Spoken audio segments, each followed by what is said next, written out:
Ladies, here we are for part 5 of changing your man without him ever knowing it. So men, if you're watching this video, you need to put me on pause. You need to go find that special lady in your life and have her watch this video alone.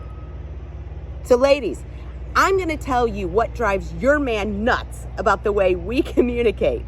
Like it or not, we all want to have these meaningful discussions, particularly those touchy subjects, right? And during those difficult conversations, if we change the way we communicate, then guess what? Our men are also going to communicate more positively and more productive to come to resolution.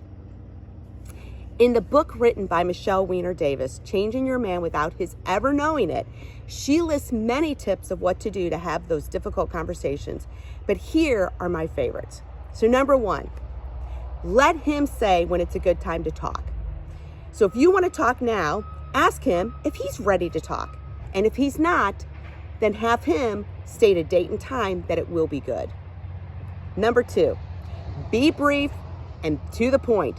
Don't ramble. Don't jump from point to point to point like you do with your discussions with your girlfriends. Men are not wired to follow conversations when we're jumping around like crazy. Number 3, begin those difficult conversations with a slow startup, which means don't jump immediately to the problem, because guess what? He's going to get defensive, which means that you need to have your head ready to have those discussions and be able to start those discussions. Number 4, say what you want.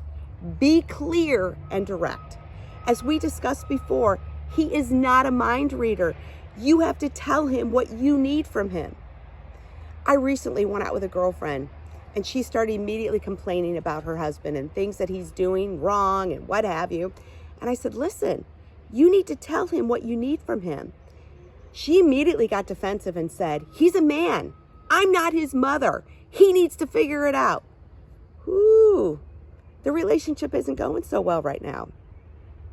Number 5, acknowledge his position and feelings. When he feels understood, then he will be more cooperative in understanding your point of view. So if you're fighting over who's right and who's wrong, guess what? Neither one of you are listening to each other.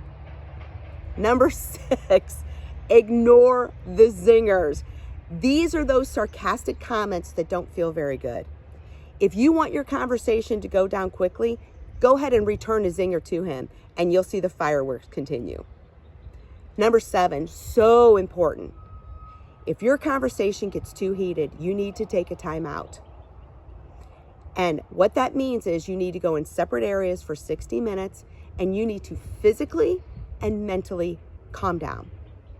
Now, this is not the time for you to go in your corner and write your closing arguments and list all those points that he said that you don't agree with and everything he's ever done wrong. No, this is a time for you to calm down physically and emotionally. After 60 minutes, come back together, continue the conversation. If it gets heated again, you need to take a second time out. But this time, you need to agree when to come back together, and it needs to be within the next 24 hours. Don't wait any longer than that. And last but not least, ladies, unless he's deaf, he heard you. So stop talking. You may not see the change immediately, but you will in a couple of days.